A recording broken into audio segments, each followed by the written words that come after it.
Meghan Markle and Prince Harry have been warned by a royal commentator that they are on a path to becoming very unhappy and insignificant. Tom Quinn stated the Duke and Duchess of Sussex could be set for a similar situation that Edward VII and Wallis Simpson faced. King Edward VII ascended to the throne in January 1936, following the death of King George V. However, Edward chose to step down as the UK's head of state in December 1936 to marry Wallis Simpson when he was asked to pick between the two. The pair married in 1937 and were granted the titles of the Duke and Duchess of Windsor, but Edward did not retain the power and status he once had. Quinn said, "My fear is that Harry will become like Edward VII and Meghan will become like Mrs. Simpson." He continued, "They, Edward and Wallis Simpson, lived in this beautiful house in France, but we know they were desperately unhappy. Edward VII was a bit like King Lear, where he gives away all his power, but somehow thinks he can still exercise power through his children. I think Edward VII, when he abdicated and went to live in France, thought he would still be an important figure.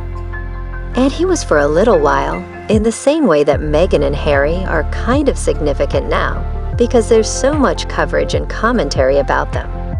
But that will fade, and unless they can escape all this negative stuff and find something positive that people are interested in, they will become insignificant in the way that Edward VII became insignificant and very unhappy."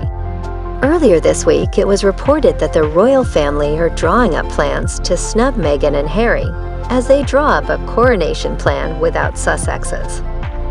The Duke and Duchess of Sussex are locked in negotiations over the terms of their attendance, and the pair want assurances on several requests, including how prominent a role they will play, and that their son's birthday will be recognized during the weekend.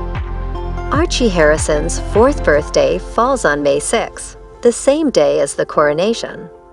However, it is unclear whether the royal family will agree to all of the Sussexes' demands.